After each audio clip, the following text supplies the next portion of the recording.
Bismillah, Assalamualaikum warahmatullahi wabarakatuh. Perkenalkan, nama saya Wahyu Hidayat dengan NPM 230110521080 dari kelas 2D Pendidikan Guru Sekolah Dasar, Fakultas Keguruan dan Ilmu Pendidikan, Universitas 11 April Sumedang.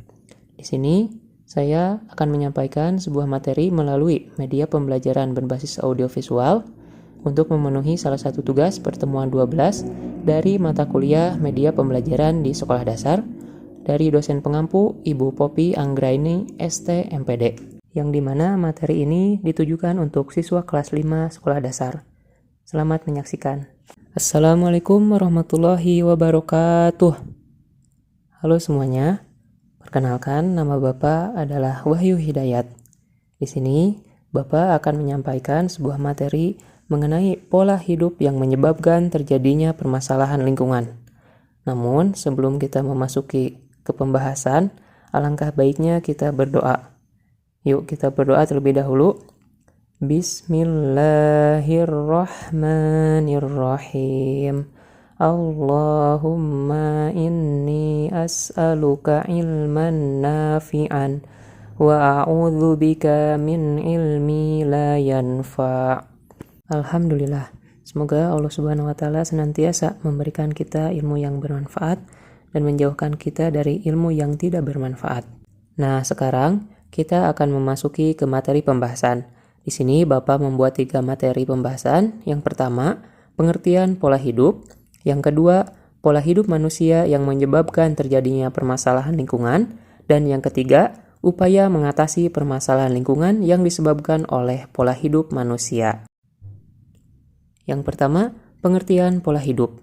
Nah, di sini ada pengertian pola hidup menurut Azam di tahun 2021 merupakan suatu gaya hidup yang memperhatikan beberapa faktor tertentu yang dapat mempengaruhi kehidupan seseorang sehari-hari.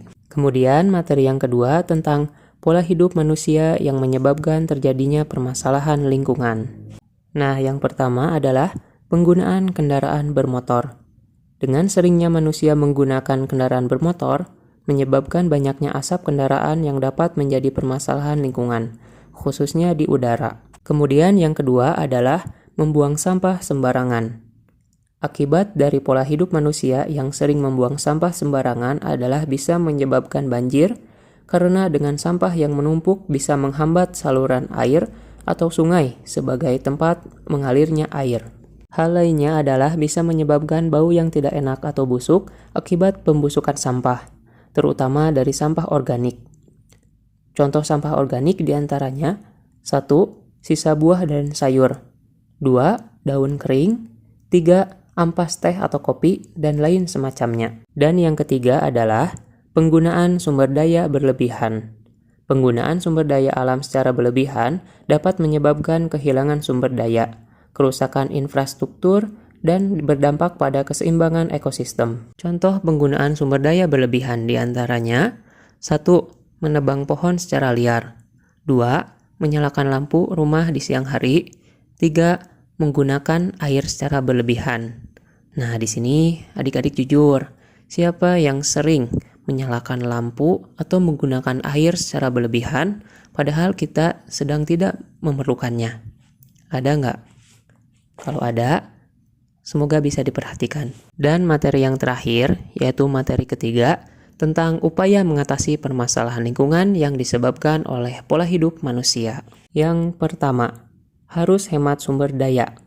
Kita bisa menghemat sumber daya listrik dengan mematikan listrik ketika sudah tidak dipakai, menggunakan air secukupnya, dan menanam pohon. Dan yang kedua adalah membuang sampah pada tempatnya.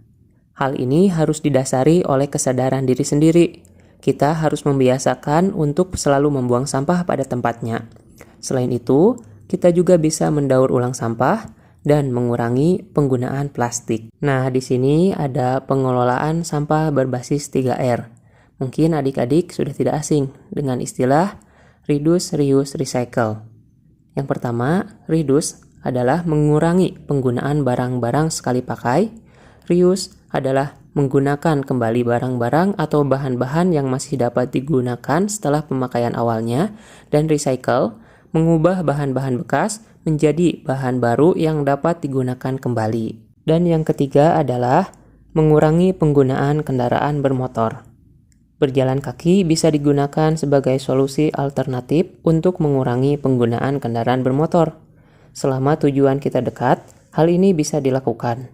Dan berjalan kaki bisa membuat kita menjadi sehat dan kuat. Dan kesimpulannya adalah pola hidup yang menyebabkan terjadinya permasalahan lingkungan dapat dilihat dari berbagai aspek, termasuk penggunaan sumber daya alam yang berlebihan, penggunaan bahan bakar fosil, pembuangan sampah yang tidak terurai, penggunaan energi yang tidak efisien, penggunaan air yang tidak berkelanjutan. Oleh karena itu, perlu adanya perubahan pola hidup yang lebih berkelanjutan dan ramah lingkungan untuk mengurangi dampak negatif terhadap lingkungan. Sekian pemaparan materi dari Bapak. Semoga apa yang Bapak sampaikan bisa bermanfaat dan bisa adik-adik amalkan. Untuk mengakhiri pembelajaran hari ini, langkah baiknya kita menutupnya dengan doa kafaratul majlis. Subhanaka Allahumma wa bihamdika asyhadu alla ilaha illa anta astaghfiruka wa atubu ilaik. Wassalamualaikum warahmatullahi wabarakatuh. Dan itulah materi yang bisa saya sampaikan melalui pengembangan media pembelajaran berbasis audiovisual. Terima kasih atas segala perhatiannya dan mohon maaf bila mana masih ada kekurangan. Semoga dengan adanya kekurangan ini bisa memotivasi kita semua untuk tetap semangat dalam menuntut ilmu. Wassalamualaikum warahmatullahi wabarakatuh.